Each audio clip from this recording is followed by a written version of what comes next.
ఇవాళ నాకు కలెక్షన్ నుండి నేను మళ్ళీ గుట్టకు వెళ్ళాల్సి వచ్చింది.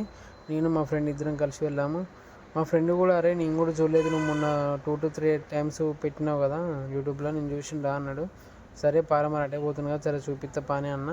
నేను రాగం స్టార్ట్ అయినా, మీకు గుట్ట చూపిస్తాను చూడండి. అక్కడ మీకు అక్కడ ఆపర్చునిటీ చూసిన అక్కడ ఏర్పడతలేదు, అంటే ఇటు ఫేట్ నుంచి వస్తా అంటే మీకు ఏర్పడతలేదు, కానీ మీకు కొంచెం ముందు వెనుక చూపిస్తా చూడండి. మళ్ళీ అంటే మనం ఎక్కడి నుంచి కరెక్ట్ చూస్తే మన వ్యూ పాయింట్ ఎక్కడ కరెక్ట్ అవుపడుతుందో చూపిస్తా చూడండి.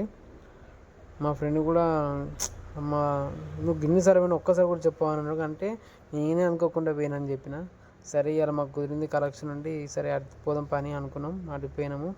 చూడండి మీకు ఈ యాంగిల్ కూడా అవపడతలేదు, కొంచెం ముందుకు పోయినాక మీకు అవపడుతుంది చూడండి. కొంచెం స్పష్టంగా ఆ స్వామివారి ముఖ చిత్రం ఎలా అవపడుతుందో చూడండి. అక్కడ చూడండి, ఇక్కడ నుంచి కరెక్ట్ మీకు ఇక్కడ వస్తుంది చూడండి, వచ్చింది ఇక్కడ ఈ సరౌండ్ ఇక్కడ ఉన్న మన ఈ కాంపౌండ్ వాళ్ళు చున్నా కాంచి కరెక్ట్ అవుపడుతుంది స్వామివారు మీకు. ఒకసారి చూడండి,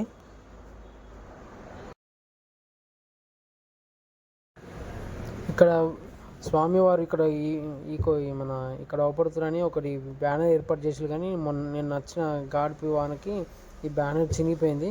ఇక్కడ చూడండి ఎట్లా కింద పడదో. నేను ఇప్పుడు ఈ బ్యానర్ని సెర్చ్ చేసి నేను పెడతా చూడండి. స్వామి జయ లక్ష్మీ నరసింహ స్వామి.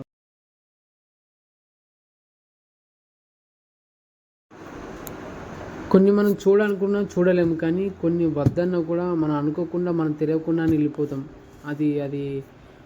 అది దేవుని అనుకో మరి ఏదైనా అనుకోని, కానీ కొన్ని ఆ దేవుడు కల్పిస్తాడు.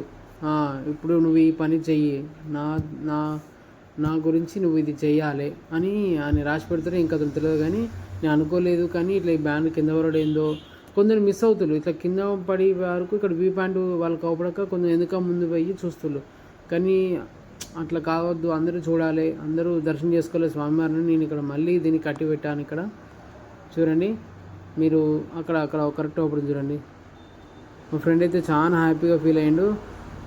స్వామివారి చూడు ఎంత మంచిగా నిర్మలంగా మంచిగా, నాకు చాలా మంచిగా అనిపించింది. అని మీకు చెప్పస్తలేదు, అది నాకు అసలు చెప్పస్తలేదు, కానీ మాటలు చెప్పలేకపోతున్నాను. ఇన్నిసార్లు 4-5 సార్లు ఇప్పటికీ దర్శనం చేస్తున్నాను, కానీ అంత ముందుకు రాలేకపోయినా. ప్రతిసారి అంటే రావాలనుకున్నా రాలేకపోయినా, కానీ ఇప్పుడు నాకు తెలియకుండా వస్తున్నా, స్వామివారిని దర్శనం చేసుకుంటున్నా. అంటే ఏదో విధంగా స్వామివారు ఇలా నా చేతుల ద్వారా ఇలా తన బ్యానర్ ఇలా కట్టించుకున్నాడు. నేను కట్టేసిన ఇక్కడ బ్యానర్ని. నా లెక్క ఇంకెంతోమంది చూడాలనుకుని ఇక్కడ వస్తారు. ఈ బ్యానర్ చూసి ఓకే ఇక్కడ ఉందని స్వామివారిని దర్శనం చేసుకుంటారు. చాలు, ఒక్కరిద్దరు ముగ్గురు వేసుకున్నా చాలు. నేను ఈ బ్యానర్ కట్టడం వల్ల ఒకరిద్దరు ముగ్గురు వేసుకున్నా నాకు చాలా మంచిగా అనిపిస్తుంది వాళ్ళ దర్శనం చేసుకుంటే. సరే అక్కడ అయిపోయింది. అక్కడి నుంచి నేను మా ఫ్రెండు పాత నరసింహ స్వామి ఇక్కడ ఒకటి మా కలెక్షన్ ఉంటే అక్కడ తీసుకున్నాము. అక్కడ స్వామివారిని దర్శనం కూడా చేసుకున్నాము. నా వెనక బ్యాక్గ్రౌండ్ చూడండి, అక్కడ స్వామివారి సన్నిధి అవపడుతుంది. మా ఫ్రెండు సరే తీసుకున్నాం రా, లడ్డు కూడా ఉంది తీసుకుందామంటే సరే అన్న, వాని సంతోషం కోసం వాడు 2 లడ్డు తీసుకున్నాడు. ఇక వాడు నాకు ఒకటి ఇచ్చి ఇద్దరం హాఫ్ తీసుకున్నాము, అందరూ హాఫ్ తిన్నాము. చాలా అనుకోకూడదు సార్, ఇలా నేను దర్శనం చేసుకుంటా అనుకోలేదు స్వామివారిని, కానీ మళ్ళీ దర్శనం చేసుకున్నా. జయ లక్ష్మీ నరసింహస్వామి నమో నమః. చాలా మంచిగా అనిపించింది. పాత గుట్టు నరసింహస్వామి అంటే అది చిన్ననాటి కొన్ని గుర్తుకొచ్చిన నాకు. చాలా మంచిగా అనిపించింది. ఎందుకో ఈ కోజూరు అంటే ఇంకా మంచిగా అనిపించింది నాకైతే. అది ఎంత మంచిగా కూర్చొని చూసినా స్వామివారి గర్భగుడిలో ఒక మామిడి పండు తెచ్చుకొని అది ఎంత మంచిగా తింటుందో నీ వీడియో ఇస్తున్నా కూడా భయం లేదు దానికి అసలుకి. అట్లే మంచిగా తినకుండా కూర్చుంటే మంచిగా అనిపించింది నాకైతే. చిన్నప్పుడు మనకు దీన్ని దొరికితే దాన్ని ఎంతో ఇష్టంగా మనం ఎట్లా తింటామో అది అట్లా తింటుంది.